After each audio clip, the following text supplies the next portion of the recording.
Assalamualaikum warahmatullahi wabarakatuh. Alhamdulillah salatu wassalamu ala Rasulillah Muhammad ibn Abdillah wa ala alihi wa sahbihi wa mawala. Wa la hawla wa la quwwata illa billahi nawina ta'alim ta'lim wa nafil intifad wa qala tazkirun lil fadata wal istifada wal hasala tamassuki bi kitabillah wa sunnati rasulih wa du'a ila al huda wa dalalata ala al khair tiwa'a wajhihi wa qurbihi wa sabihi subhanahu wa ta'ala. Rabbi syrah li sadri wa yassir li amri wa hlul 'uqdatan min lisani yafqahu qawli. Amma ba'du. Para hadirin, para pemirsa, para ashab, para ikhwan yang dimuliakan Allah Subhanahu wa taala. Alhamdulillah, pada malam hari ini kita masih diberi kesehatan, kesempatan oleh Allah Ta'ala sehingga kita masih bisa bersama-sama mengaji, bersama-sama belajar kitab Al-Hikam Ibnu Athaillah As-Sakandari rahimahullahu ta'ala, yang kemudian disusun ulang oleh Syekh Ali Ibnu Husamuddin Al-Hindi di dalam kitabnya An-Nahjul Atam fi Tabwibil Hikam. Dan kita masih pada bab Al-Faqru wal-Faqah, itu bab tentang kefakiran. Sebelum kita mulai, mari kita hadiahkan Al-Fatihah pada mualliful kitab Syekh Ibnu Athaillah As-Sakandari dan Syekh Ali Ibnu Husamuddin Al-Hindi, pada para syurah, para ulama, semua guru kita, semua orang tua kita, dan semua muslimin dan muslimat ala hadhihi wa ala kulli niyatin salihah wa ala ma nawabihi aslafun salihun wa ala hadratin Nabi Muhammad sallallahu alaihi wasallam. Al-Fatihah. A'udzu billahi minasyaitonir rajim. Bismillahirrahmanirrahim. Alhamdulillahi rabbil alamin. Rahmanir rahim. Maliki yaumiddin. Iyyaka na'budu wa iyyaka nasta'in. Ihdinas siratal mustaqim. Siratal ladzina an'amta 'alaihim ghairil maghdubi 'alaihim waladdallin. Amin. Qala al-musannifu rahimahullahu ta'ala wa nafa'ana bihi wa bi'ulumihi wa bi'ulumikum fid dharaini ila an qala faqatuka laka dzatiyatun wa wurudul asbab mudhakkiratun laka bima khafiya 'alaika minha wal faqatu dzatiyah la tarfa'uha al-awarid. Faqatuka utawi kefakiran siro, laka kedua siro iku zatiyatun, iku kang bangsa zat.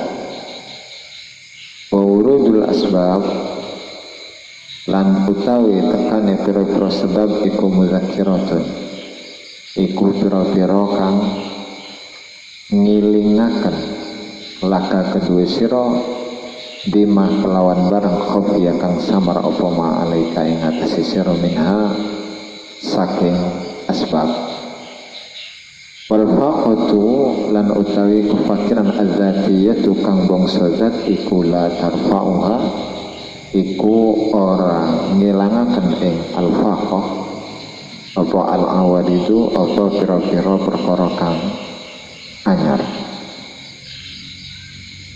Alhamdulillah, kita masih dalam pembahasan fakir, dan fakir itu merupakan salah satu makom di dalam makom-makomnya thariqah. Dan hakikat dari fakir itu sendiri sebagaimana yang dikatakan oleh Syekh Abdul Qadir Al-Jilani rahimahullahu ta'ala.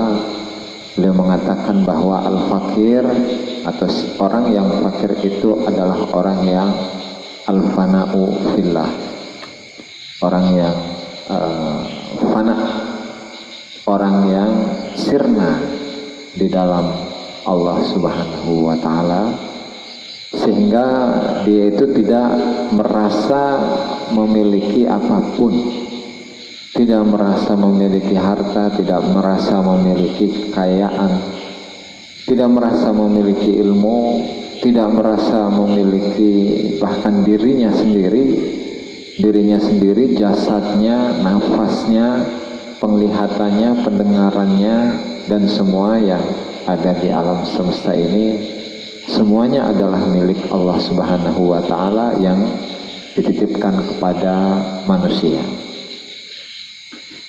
Jadi ketika seseorang itu sudah menyatakan bahwa sudah dinyatakan oleh Allah Subhanahu wa Ta'ala bahwa dia adalah orang yang fakir, maka sesungguhnya dia adalah orang yang derajatnya tinggi di sisi Allah Subhanahu wa Ta'ala. Ya, karena memang fakir itu merupakan salah satu dari sifat para nabi, sifat para rasul yang merupakan cabang dari penghambaan diri secara totalitas kepada Allah Subhanahu wa Ta'ala. Dalam hikmah ini kata musannif rahimahullahu ta'ala, faqatuka laka dzatiyatun,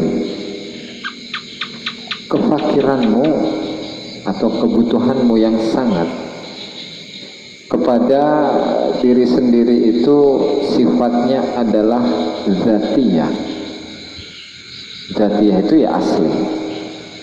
Kefakiranmu terhadap dirimu sendiri itu zatiyah, itu asli, bukan sifat yang baru datang.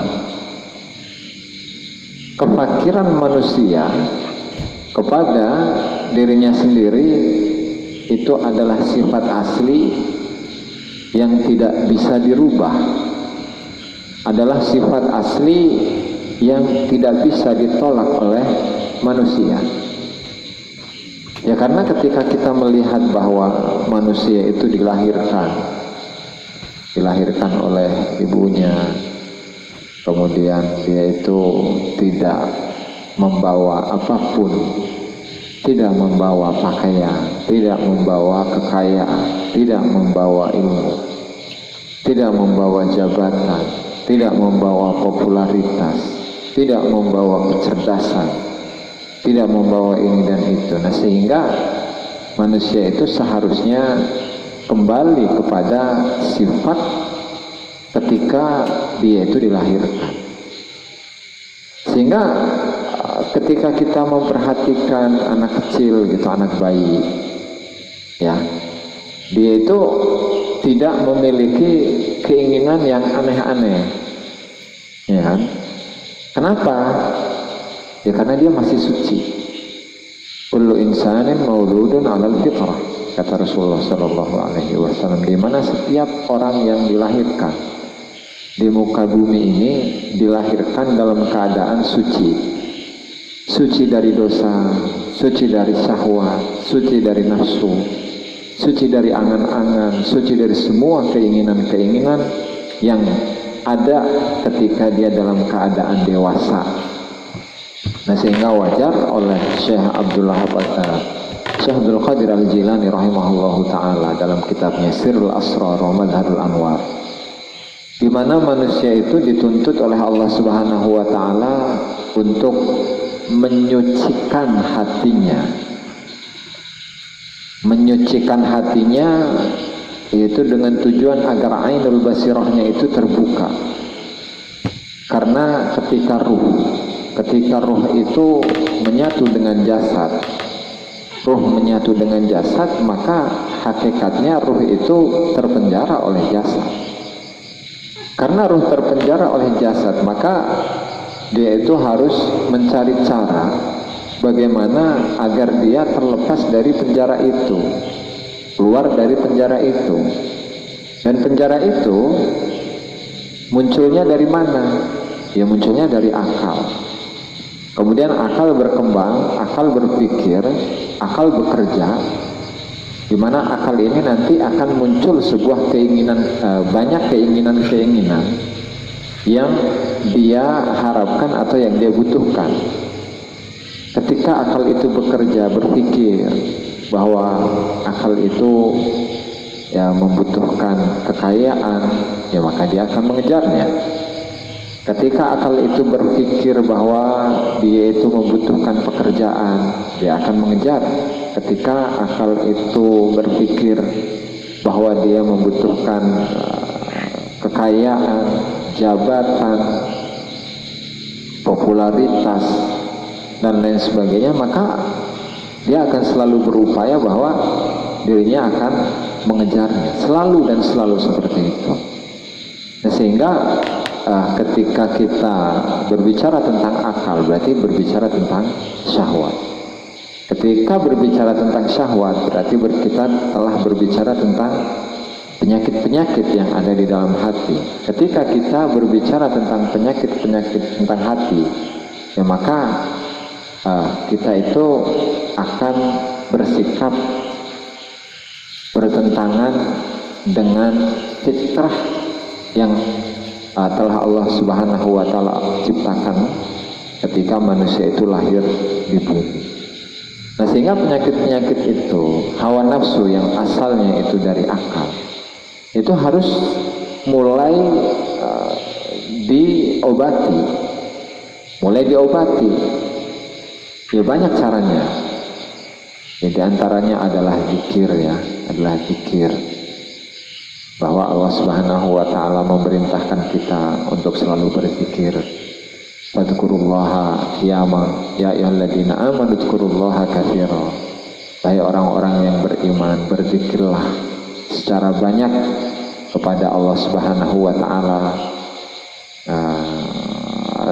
Kemudian banyak ayat-ayat wadzkurullaha qiyaman wa qu'udan wa 'ala junubihim. Zikirlah kalian kepada Allah dalam keadaan dia, dalam keadaan duduk, dalam keadaan berdiri, dan dalam keadaan berbaring, dan lain sebagainya. Dan lain sebagainya itu merupakan salah satu tujuan dari zikir, di mana fungsi dari zikir itu sendiri adalah untuk menghilangkan hawa nafsu, menghilangkan penyakit-penyakit yang ada di dalam diri kita. Sehingga faqatuka laka dzatiyatun, jadi kefakiran kita kepada diri kita itu sifatnya zatiyah, sifatnya asli. Tadi dijelaskan bahwa manusia itu terdiri dari dua hal. Yang pertama adalah jasad, yang kedua adalah rohani, his wa ma'na. His organ tubuh, kemudian makna itu adalah kerohanian. Wala yaqumul hissu illa bil ma'na, dan jasad ini atau indera yang dimiliki oleh manusia ini itu tidak akan bisa berdiri kecuali tanpa rohania. Dia tidak bisa berdiri tanpa rohania. Ya. His dan makna, rohani dan jasmani itu kedua-duanya harus sinkron. Kenapa harus sinkron? Ya karena ketika kita itu ketika jasad itu berdiri atau jasmani itu berdiri sendiri tanpa adanya kerohanian, ya maka nanti ujung-ujungnya akan menjadi seperti Fir'aun. Fir'aun itu umurnya 600 tahun. Umurnya 600 tahun. Kemudian menjadi raja di Mesir, menjadi raja di Mesir itu selama 400 tahun. Dan selama 400 tahun ini Fir'aun ini tidak merasakan sesuatu yang dibenci atau menyakitkan. Dia tidak pernah sakit, gitu kan. Dia tidak pernah merasakan ketidaknyamanan. Semua kebutuhannya terpenuhi, tidak pernah sakit lagi seumur hidup. Nah, sehingga wajar ketika dia selama seumur hidup tidak merasakan kesakitan, ya maka dia itu mengaku sebagai Tuhan, gitu kan.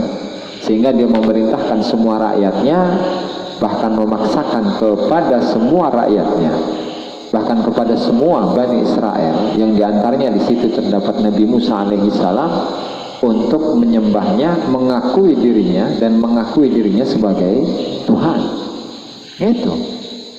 Nah, sehingga karena hakikat dari manusia itu harus ada keseimbangan antara rohani dan jasmani, dan ketika rohaninya saja yang kuat dan jasmaninya tidak kuat, ya maka dianggap oleh orang lain sebagai orang yang gila. Kemudian sebaliknya, ketika jasmaninya itu kuat sementara rohaninya itu tidak kuat, maka nanti dia itu akan mengaku sebagai Tuhan. Nah, sehingga di sini harus ada keserasian, kesetaraan antara jasmani dan rohani. Makanya di dalam banyak ayat-ayat Al-Quran, Allah Subhanahu wa Ta'ala menyebutkan, ya ayyuhan nas antumul fuqara'u ilallah wa huwa wallahu huwal ghaniyyul hamid. Wahai manusia, kalian semua itu adalah orang-orang yang fakir kepada Allah. Kalian semua itu adalah orang-orang yang sangat-sangat membutuhkan kepada Allah. Wallahu huwal ghaniyyul hamid. Sementara Allah Ta'ala itu adalah zat yang maha kaya, Al-Hamid, dan yang maha terpuji. Nah, sehingga kerohanian yang ada di dalam diri manusia itu membutuhkan kenikmatan Allah Subhanahu wa Ta'ala berupa nikmatul ijad. Nikmatul ijad yaitu kenikmatan yang Allah Subhanahu wa Ta'ala berikan kepada setiap manusia, dan dia merasa bahwa dirinya atau wujudnya ini adalah karena Allah Subhanahu wa Ta'ala. Itu wujud dari kerohanian dan wujud dari jasmani yang ada dalam manusia. Kemudian dalam ayat lain, iyasha yudhibkum, ketika Allah Ta'ala iyasha yudhibkum wa ya'ti bi khalqin jadid. Ya, iyasha yudhibkum wa ya'ti bi khalqin jadid. Ketika Allah Ta'ala itu memiliki kehendak, yudhibkum, maka Allah Ta'ala itu akan melenyapkan kalian semua. Setelah itu, wa ya'ti bi khalqin jadid, kemudian Allah Ta'ala gantikan dengan ciptaan atau manusia yang baru. Nah, sehingga ketika ayat ini, atau memahami ayat ini, bahwa ada atau tiadanya manusia itu sama-sama gak dibutuhkan oleh Allah Ta'ala. Ya, karena ketika Allah Ta'ala itu mendapati seorang hambanya yang telah Allah ciptakan, kemudian dia itu berlaku buruk, tidak mau taat kepada Allah, selalu bergelimang harta, selalu dikuasai oleh kemaksiatan, selalu dikuasai oleh hawa nafsunya, dan dia tidak pernah merasa fakir, tidak pernah merasa dirinya butuh kepada Allah Subhanahu wa Ta'ala, ya maka nanti pada ujungnya ketika Allah Ta'ala menghancurkan, melenyapkan orang yang seperti ini, itu bukan perkara yang penting bagi Allah Ta'ala. Bukan kita itu dibutuhkan oleh Allah Ta'ala, tidak. Ya, karena ketika kita dilenyapkan oleh Allah Ta'ala akan menciptakan pengganti dari kita, dan itu adalah hal yang mudah karena Allah Subhanahu wa Ta'ala itu memiliki kun fayakun. Ketika Allah Ta'ala mengucapkan kun jadilah fayakun, maka tidak lama setelah itu terjadi apa yang diinginkan, apa yang dikehendaki oleh Allah Subhanahu wa Ta'ala. Itu ya, sehingga kita sebagai manusia harus merasa kita ini adalah orang yang fakir, orang yang tidak memiliki apa-apa, ya. Karena tadi sebagaimana yang telah dijelaskan bahwasanya sifat fakir itu merupakan cabang dari sifat penghambaan diri kepada Allah Subhanahu wa Ta'ala. Seorang hamba, seorang budak, seorang hamba sahaya di depan tuannya, jadi itu tidak memiliki apapun. Dia tidak bisa merasa bahwa apa yang telah diberikan oleh tuannya itu adalah miliknya. Tidak bisa. Ya, karena seorang hamba itu apa? La yamlik, tidak memiliki, wala yumlak, dan tidak diberi kepemilikan. Ya, sehingga manusia ya sama seperti itu. Sebagai seorang hamba, manusia itu di hadapan Allah Ta'ala dia tidak memiliki. Jadi hakikat dari apa yang Allah Ta'ala berikan kepada manusia, entah itu jabatan, entah itu kekayaan, entah itu keilmuan, entah itu ibadah yang kita perbuat selama ini, itu bukan milik kita. Itu bukan milik kita. Kita bisa beribadah lantaran Allah Ta'ala berkehendak untuk memberikan kesempatan bagi kita untuk melaksanakan ibadah-ibadahnya. Kita bisa bekerja itu lantaran Allah Subhanahu wa Ta'ala memberikan kesempatan kepada kita untuk atau agar kita bisa bekerja. Allah Ta'ala kita bisa mengaji ya seperti ini, bisa belajar bersama-sama lantaran Allah Ta'ala berkehendak pada diri kita agar kita bersama-sama mengaji, bersama-sama belajar. Tanpa kehendak Allah Subhanahu wa Ta'ala kita tidak bisa, kita tidak akan mampu, tidak akan bisa untuk mengaji. Dan dikiaskan dengan hal-hal yang biasa dilakukan oleh semua manusia. Sehingga dengan adanya ini, karena manusia itu adalah hambanya Allah Ta'ala, kemudian sifat kefakiran yang ada di dalam diri manusia itu sifatnya adalah zatiyah, adalah tabiat manusia, adalah sifat aslinya manusia. Ya, sehingga kita nggak perlu untuk merasa bahwa kita ini ahli ngaji, merasa bahwa kita itu adalah orang yang rajin ibadah, merasa bahwa kita itu adalah orang yang ahli sedekah kepada fakir miskin, kepada orang yatim dan orang-orang yang membutuhkan. Tidak bisa seperti itu. Karena apa? Ya tadi, kefakiran kita adalah zatiyah. Kefakiran kita itu asli, bukan mengada-ada. Dan orang yang fakir itu bukan orang yang yang tidak memiliki harta. Orang fakir itu bukan orang yang tidak memiliki harta. Ketika dia tidak punya harta, tidak punya apa-apa, tidak punya kekayaan, apakah orang yang seperti ini disebut sebagai orang yang fakir? Belum tentu. Iya, fakir menurut versi fikih. Karena versi fikih mengatakan bahwa orang yang fakir itu adalah orang yang tidak memiliki harta, atau dia itu tidak memiliki pemasukan yang mencukupi setengah dari kebutuhan tiap harinya atau tiap bulannya. Bukan itu yang dimaksud. Tetapi kefakiran yang dimaksud di sini adalah kefakiran rohani. Kerohanian kita, roh kita, jiwa kita, hati kita itu merasakan bahwa kita adalah orang yang fakir. Ya, meskipun misalnya kendaraan kita punya, HP kita punya, rokok kita punya, kitab kita punya, kemudian anak kita punya, keturunan kita punya, rumah dan lain sebagainya kita punya. Ya, karena yang dinilai itu bukan fisik.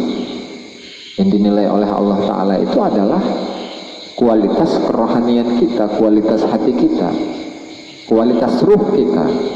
Jadi bukan fisik yang dinilai oleh Allah Subhanahu wa Ta'ala.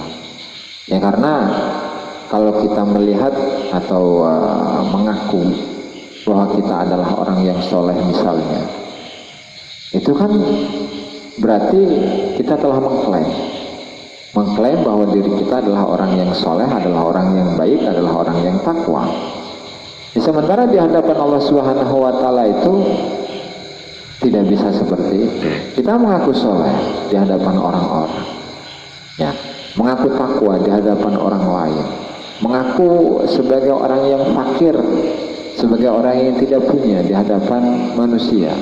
Tetapi apakah Allah Subhanahu wa Ta'ala itu mengakui diri kita sebagai orang yang fakir? Apakah Allah Ta'ala itu mengakui bahwa diri kita ini adalah orang yang soleh? mengakui bahwa diri kita ini adalah orang yang bertakwa? Belum tentu. Nah, sehingga kalau kita berkaca kepada diri sendiri, kita ini lebih banyak munafiknya daripada jujurnya, ya. Sementara Allah Subhanahu wa Ta'ala, sementara para ulama, para ahli sufi, para ahli thariqah, mereka menjelaskan bahwasanya sifat yang harus dimiliki bagi seorang murid di dalam thariqah, di dalam tasawuf, yang pertama yang harus dimiliki itu adalah kejujuran. Apakah kita jujur kepada diri sendiri? Apakah kita jujur kepada Allah? Apakah kita jujur kepada hati kita atau kepada ruh kita? Kalau kita belum memiliki sifat kejujuran, maka jangan terburu-buru mengaku bahwa kita ini adalah seorang murid. Kita ini adalah seorang yang salik, sedang menempuh perjalanan menuju Allah Subhanahu wa Ta'ala. Kita ini adalah orang yang mukmin. Jangan terburu-buru untuk mengatakan demikian. Ya, karena memang sifat jujur ini sudah jarang. Sifat jujur ini sudah jarang terdapat di dalam jiwa dari masing-masing manusia. Itu jarang. Nah, sehingga sebelum kita jujur kepada orang lain, kita jujur dulu kepada diri sendiri. Siapakah diri kita di hadapan Allah Subhanahu wa Ta'ala? Apakah kita ini orang yang soleh di sisi Allah Ta'ala? Apakah kita ini adalah orang yang fakir di sisi Allah Ta'ala? Apakah kita ini adalah hamba di sisi Allah Ta'ala? Ya, yang tahu hakikat dari diri kita sebenarnya ya diri kita satu, kemudian Allah Subhanahu wa Ta'ala, ya. Sehingga dengan ini kita tidak mudah untuk mengaku-ngaku di hadapan orang lain bahwa saya ini adalah orang yang dekat dengan Allah Ta'ala. Itu, saya ini adalah seorang ulama, saya ini adalah orang yang soleh, saya ini adalah orang yang bertakwa. Jangan terburu-buru. Karena kalau kita itu melihat perjalanan dari Syekh Abdul Wahab Asy'arani rahimahullahu ta'ala, di mana beliau ini dalam biografinya seperti yang sering disebutkan oleh para ulama, beliau ini adalah seorang ulama yang sangat-sangat luar biasa. Dilihat dari kecerdasannya, dilihat dari keilmuannya, dilihat dari kesolehannya, dilihat dari ketakwaannya, luar biasa. Tetapi di dalam kitab autobiografi yang beliau susun sendiri 2 jilid gitu, yaitu kitab Lataiful Minan wal Akhlaq fi wujudi tahadduthi bin ni'ami 'alal itlaq, beliau justru mengaku bahwa saya ini belum pantas, bahkan tidak pantas dikatakan sebagai seorang ulama. Karena apa? Karena yang tahu saya ini diri saya sendiri.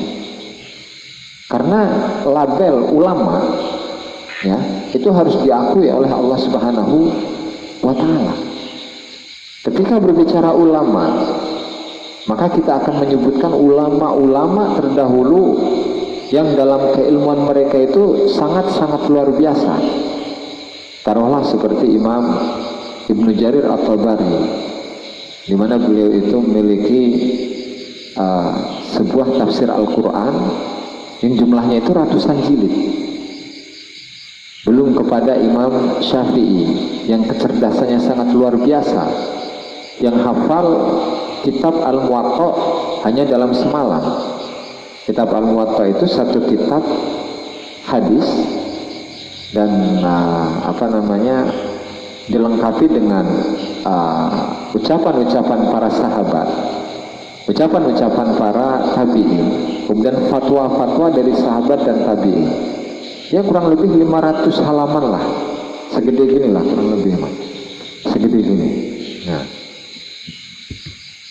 yang dalam satu malam itu beliau mampu untuk menghafalnya satu malam. Kemudian disebutkan lagi Ibnu Sina, seorang ahli filsafat yang terkenal di zaman dulu, yang dalam ilmu filsafat itu nama beliau sangat populer di kalangan ahli filsafat. Beliau itu dicemooh oleh orang lain karena beliau itu tidak hafal Quran. Beliau tidak hafal Quran, ya. Tetapi melihat kepada kecerdasannya, dalam semalam beliau itu mampu untuk menghafalkan Al-Quran dalam satu malam, gitu. Dan setiap kali teks yang beliau dengarkan, hanya satu kali dengar saja beliau langsung bisa hafal. Kemudian pindah kepada imam lain seperti Imam Abdul Hasan Al-Asy'ari, seorang tokoh dalam akidah. Beliau diceritakan bahwa beliau itu memiliki satu tafsir Al-Quran yang jumlahnya itu 600 jilid, ya. Kemudian ulama-ulama yang lain. Nah, seperti itulah kata Syekh Abdullah Al-Sya'rani, seperti itulah contoh-contoh dari ulama yang pantas digelari disebut sebagai seorang ulama. Nah, sementara diri saya, kata beliau, itu belum atau bahkan tidak pantas dijejerkan dengan ulama-ulama yang seperti itu. Ya, karena ketika kita itu membaca, sebuah ucapan yang diucapkan oleh para ulama terdahulu, ya, kemudian kita hafalkan, kemudian kita sampaikan kepada orang lain, ya, pada hakikatnya itu kita hanya mengutip ucapan-ucapan dari ulama terdahulu. Kita hanya menjadi seorang pengutip. Jadi tidak ada ilmu baru gitu yang kita sampaikan kepada orang lain, yang kita miliki, enggak ada. Nah, sehingga seperti itulah contoh dari akhlaknya seorang ulama, seorang Syekh Abdullah Al-Sya'rani, di mana beliau saja yang karangannya puluhan, kemudian banyak lagi, tebal itu karangannya, segitu banyak karangannya, segitu besar karangannya, akan tetapi beliau masih merasa beliau tidak layak untuk disebut sebagai seorang ulama. Gitu. Jadi kefakirannya seperti itu, merasa bahwa dirinya tidak memiliki apapun, meskipun secara kenyataan beliau sudah sangat-sangat pantas untuk disebut sebagai seorang ulama. Nah, untuk saat ini yang pintar ceramah hanya menyebutkan satu hadis, kemudian disampaikan dalam mau'idhah hasanah, diundang oleh masyarakat dari satu kampung ke kampung yang lain, dari satu desa ke desa yang lain, satu kecamatan yang lain, satu kota ke kota yang lain, terus hanya 1-2 hadis yang dia sebutkan, kemudian dia menyebut dirinya sebagai seorang ulama. Siapa yang menyebut ulama? Orang-orang yang seperti ini hanya pintar ngomong, bahkan ketika dihadapkan dengan akhlak-akhlak seorang dai, akhlak-akhlak ketika menyampaikan mau'izatul hasanah, itu tidak sesuai. Dari mana orang yang seperti ini disebut sebagai seorang ulama? Gitu. Jadi nggak pantas. Kembali kepada materi. Faqatuka laka zatiyatun. Sehingga kefakiran yang kita miliki itu sifatnya adalah zatiyah, asli, tidak mengada-ada, bukan sifat yang baru. Kemudian wa wurudul asbab mudzakiratun bima khafiya alaika minha. Nah, kemudian datangnya sebab-sebab, datangnya hal-hal yang baru, sifat-sifat yang baru, seperti sakit, lapar, dahaga, kemudian panas, dingin, sehat, kaya, dan sakit, populer, terkenal, kemudian taat, tidak taat, maksiat, dan lain sebagainya. Itu sebenarnya merupakan sebab-sebab yang tujuannya adalah mengingatkan. Tujuannya adalah mengingatkan hal yang tersembunyi yang ada di dalam diri kita. Apa hal yang tersembunyi dalam diri kita? Yaitu tadi sifat kefakiran, sifat ketidakpunyaan, sifat kebutuhan yang sangat hanya kepada Allah Subhanahu wa Ta'ala. Sifat di mana kita tidak memiliki apapun, tidak memiliki harta, kekayaan, keilmuan, kecerdasan, popularitas, dan lain sebagainya yang sifatnya adalah selain Allah Subhanahu wa Ta'ala. Atau bahkan karomah, mukasyafah, jadbah, khauf, roja, dan lain sebagainya, itu juga sama. Itu semuanya adalah datangnya dari Allah Subhanahu wa Ta'ala yang silih berganti mendatangi seorang manusia yang semuanya itu adalah pengingat kepada dirinya, pengingat kepada dirinya akan sifat asli dirinya itu seperti apa. Dirinya itu adalah orang yang fakir. Nah, sehingga datangnya tadi sebab-sebab datangnya kekayaan, kefakiran, kehinaan, kemuliaan, kelemahan, kekuatan, itu mengingatkan kefakiran yang ada dalam dirinya. Itu hanya pengingat saja, sehingga yang namanya pengingat, masa sih pengingat itu harus atau kita merasa memiliki pengingat itu. Jadi kan yang namanya pengingat mah datangnya itu di saat-saat tertentu. Ya tidak beda jauh lah dengan ketika kita memasang alarm. Ya, misalnya dia itu memiliki jadwal bahwa jam 8 harus pergi, harus keluar, ada agenda. Kemudian dia memasang alarm jam 7, alarmnya harus dibunyikan, ya kan? Seperti itu. Dan itu datangnya juga di hari itu saja karena agendanya di hari itu doang. Nah, sehingga di dalam pikirannya tidak boleh, saya memiliki pengingat, padahal udah jam 9, jam 7 alarmnya berbunyi, dia bangun, mandi, siap-siap dan lain sebagainya, jam 8 berangkat. Atau masa memiliki pengingat kekayaan misalnya, kan kekayaan itu adalah pengingat kepada diri kita.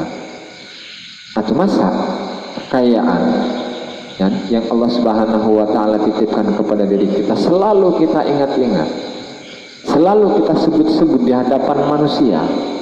Kan orang yang seperti ini adalah orang yang tidak tahu diri, ya kan? Orang yang tidak tahu diri, sehingga dia harus diingatkan oleh Allah Subhanahu wa Ta'ala bahwa di balik kekayaan ada kemiskinan, di balik kehinaan itu ada kemuliaan, di dalam kelemahan itu ada kekuatan, dan seterusnya. Jadi keadaan-keadaan itu adalah keadaan yang silih berganti yang mendatangi manusia, sehingga itu di dalam dirinya atau pandangan dirinya kepada hal itu semua itu tidak fokus, sehingga dia hanya menganggapnya sebagai pengingat yang tidak perlu disebutkan kepada orang lain.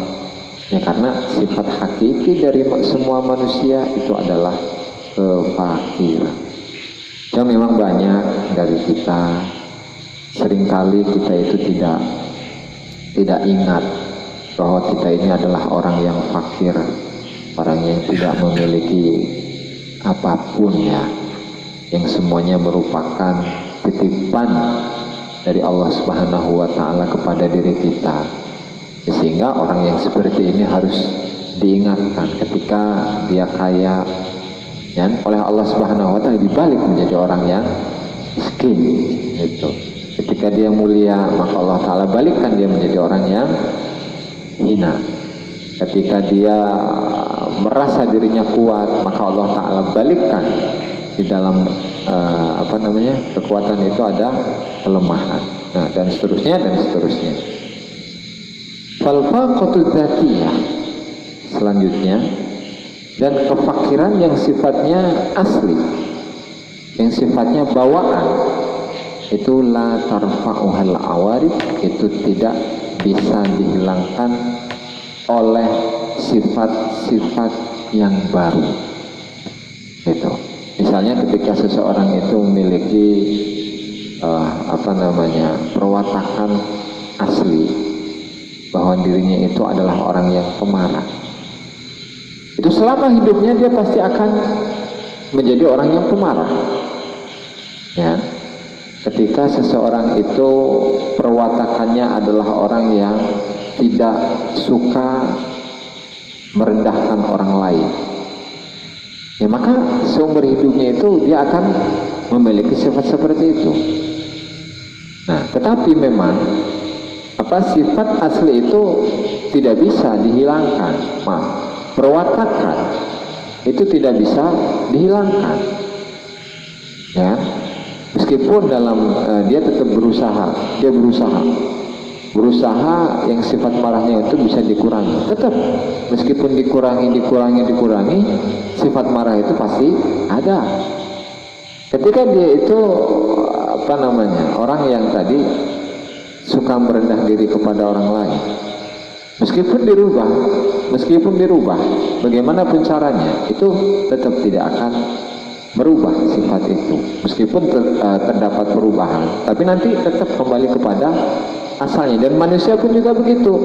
Manusia itu aslinya adalah orang yang fakir, dan fakirnya itu adalah watak jiwanya, watak ruhnya, watak hatinya. Maka selama-lamanya tetap akan seperti itu, meskipun dari sisi zahir, dari sisi jasmani itu dikayakan oleh Allah Ta'ala, dijadikan orang yang kuat, dijadikan orang yang populer, dan seterusnya, sehingga semua tadi yang datangnya silih berganti itu tidak akan bisa menghilangkan sifat fakir yang asli dalam diri manusia. Jadi gitu ya.